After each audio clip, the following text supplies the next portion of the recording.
guys, what's going on? This is Jason with JWClassicVW, and welcome back to the vlog. Welcome back to the show in my EFI turbo build, going into my baby Goose, my 1956 010 ragtop. Yeah, that's right, guys. You saw in the beginning that I had the transmission in, and then I had to pull it back out.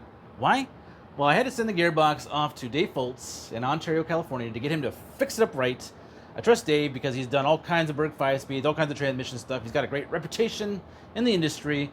And yeah, it's a long way to go to send your transmission, your gearbox, to get fixed up. But that's what Goose deserves, so that's where it's going. So you saw that we ran into some issues. If you've been paying attention to my social media, Facebook group, or the last video, we had some issues with the kind of binding, some things going on. And I put the spring plates in, the Atomworks spring plates. We tested the fuel system, got the oil cooler installed. We're going to cover the insulation. Yeah. You guys see that red firewall I got there? It took like 5 or 6 coats of red to get that red because I didn't primer it. Well, guys, getting right into it. Let's go ahead and jump into the first thing we got to work on. Okay, so we got the Swayway torsion bars here, and this is the stock one. I kind of just put it here so you can kind of get an idea in relation to like the size difference. This one's a 27 millimeter, and I believe the stock is like around 23. Let me measure that real quick and let's find out. 24.34-ish is the these stock ones. I'm sure that they kind of vary based off of the VW we're talking about. And these ones are, well, they were supposed to be 27, but they're reading 28 millimeters. I don't know if that takes into account like paint and whatnot, but these ones are the hollow. Ooh, look it, you can see all the way through. The hollow torsion springs, and you can get these in a solid as well. And I've been told the strength is the same. The only difference really is the weight. You lose you cut a little bit of weight when you get the hollow ones, of course, right? The Atomworks spring plates are adjustable spring plates. There's a number of different adjustable spring plates you can get out there. These ones are the fancy ones. You can tell by some of the CNC milling that's been done on these. It got a little bit of extra bling bling put on there, which costs you a little extra money. Now, if you go to the Atomworks website, you can get these in raw form. You can get these without all the dressed up stuff here. But what you have here with the dressed up ones is there's a bearing set up in there, which helps us move a little bit more freely, which is a good idea. Great idea, actually. All right, guys, I'm going to go ahead and knock out the passenger side like I normally do, and I'll bring you guys back for the driver's side and kind of show you what's involved in getting these suckers installed. See you in a minute, guys. So what is the deal with the Swayway stuff, right? You guys are like, well, what do I need that for? Well, if you have a high power application, or if you're doing like an off-road setup, if you got like a buggy or something like that, a little stiffer rear suspension, just like if you have any kind of souped up or supercar or anything where you need more stability in the rear end, if you're going to launch or going to take off, or you're just driving a little crazy, you need a little bit more strength in the back. So that's the deal with the Swayways, and that's why they have different millimeter size, different thicknesses and gauges, because depending on your application, you might want a really stiff rear end, or you might want something that's just strong enough to be able to give you the ride that you're looking for. So that's why we're going with Swayway, guys. Okay, guys, we're about to put on the driver's side spring plate. Oh, yeah. So one of the first things I'm going to go ahead and do is clean off the splines on the inside of the spring plate, and then I'm also going to clean off the splines on the torsion bar. That way it should help out with assembly. So let's go ahead and knock that out real quick.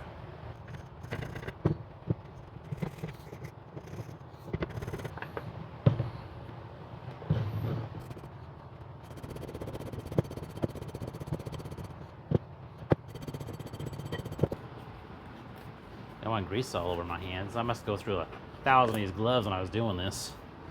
So the whole point of greasing this thing up is to help keep it from rusting, or because you don't want any rust or cracks happening, because that degrades the strength of the actual torsion bar. So let's go ahead and I'm gonna need some more grease in here. Let's push down on this bad boy.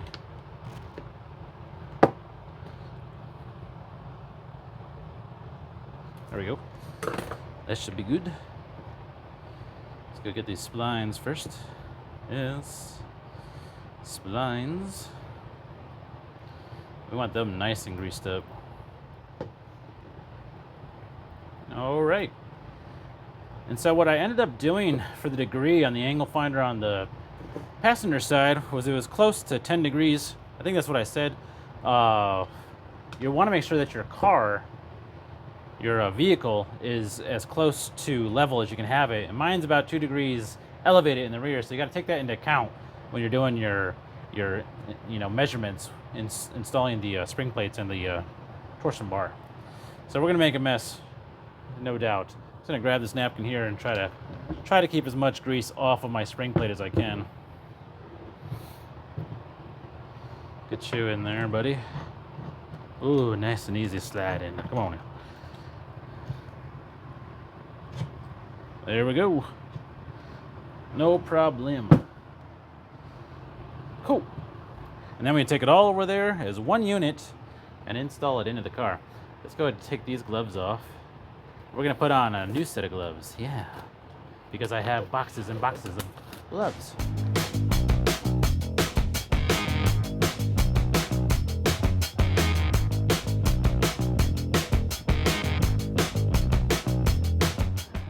Well, guys, I just spent like the last hour or so redoing the driver's side. You know those directions I told you that's a good idea to read? Well, I just happened to be perusing them after I saw the end of one of these torsion bars. It's got an L stamp and an R stamp on them, and that's because they're directional. You got to make sure you got the right on the passenger side, and you got to make sure you got the left on the driver's side, guys. So, back to the passenger side. Yeah, that was way more fun than I was looking to have at this moment. So, let's go ahead and get this torsion spring put into the spring plate. Ow, ow, ow, ow, ow. All right, let's see what we got there.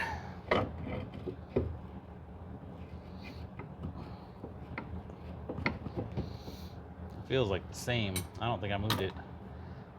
It's an imaginary movement. Maybe I did.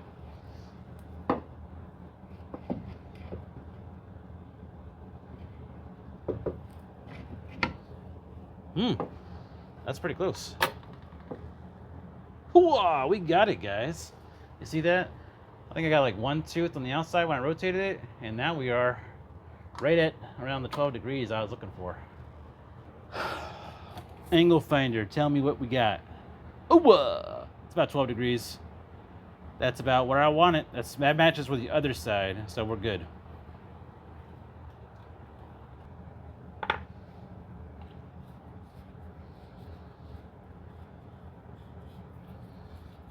This is Anti-Seize, brought to you by Permatex.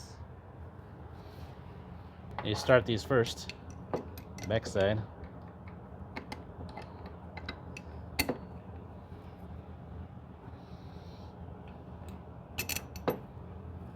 Try to make sure I don't block you guys' view.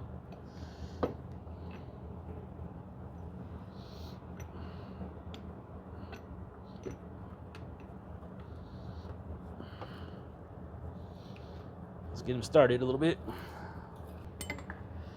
And you'll run these in as far as you can, and then we have a special tool that puts the tension on the spring plate. That tool is coming really handy. It's a lifesaver, buddy. I'll tell you what, it is a lifesaver. All right, so you get it in about this far. It's not all the way cinched down. It's got a little bit of tension on it, not a crazy amount of tension on it. You don't want to kind of like jam it across or against the inner portion of the plate. So now we're gonna go ahead and put this tool on. This tool right here, this thing is magic, and it just goes up off the top shock tower here. Can't talk tonight. The top of the shock tower. It just kind of hangs out in here. All right.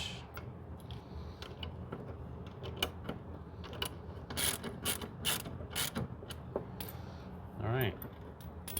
And now we get to take her out.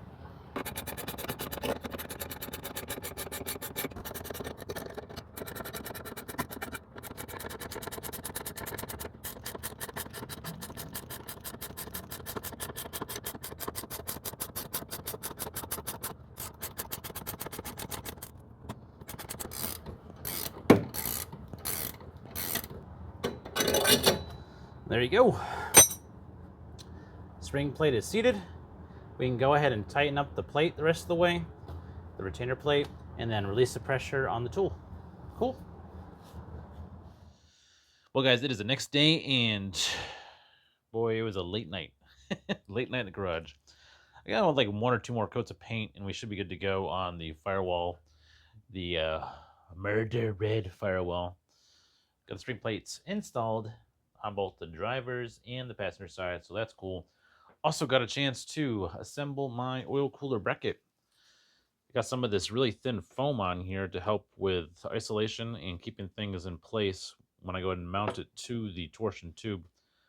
Just mount it up there and tighten up these 3/4 inch bolts and nuts, and we should be ready to rock and roll with the oil cooler.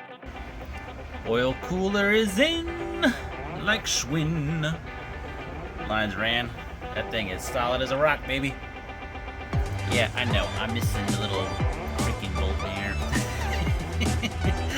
I'll get it, guys. I'll get it. Yeah.